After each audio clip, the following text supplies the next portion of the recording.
Започнал со слушувањето на сведоците на тешката сообраќајна несреќа од 13 февруари кај селото Ласкарци. Очевидците, патниците и возачот ќе бидат повикани во основното јавно обвинителство за да дадат исказ.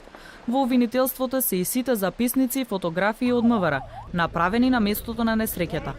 Освен што ќе се прибираат детали од директно инволвираните, за да се стигне до причината зошто автобусот на Дурмотур се излетал од автопатот. Ќе се бараат одговори од техничката исправност на автобусите, бидејќи собственикот на компанијата Дурмотур се собственик и на станицата за технички преглед, каде што ја проверува исправноста на неговите автобуси. Издадена е наредба да се приберат сите писмени материјали од автопревозникот Дурмотур, се превземаат действија и на тамошни за утврдување на материјалната документација која што тие поседуваат, понатаму за издадените билети, начинот на организирање на превозот, фреквенцијата со која што се одвивал превозот конкретно и со ова возило. Досега единствен од патниците кој конкретно кажа што видел секунди пред несреќата е Бејтула Мурију.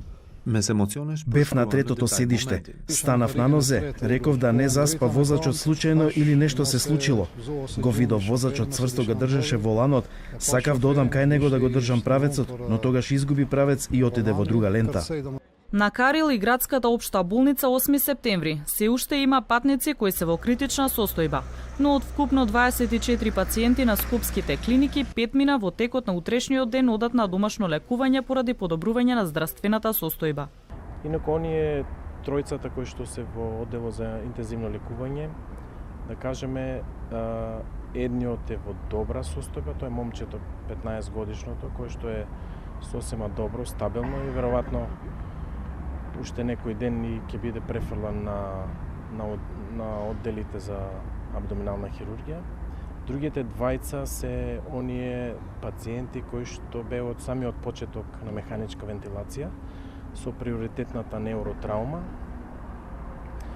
Едниот од нив дава знаци за будење, значи дека му се, да кажеме, некако подобрува состојбата. Автобуската несреќа се случи пред 5 дена на автопатот Скопје-Тетова.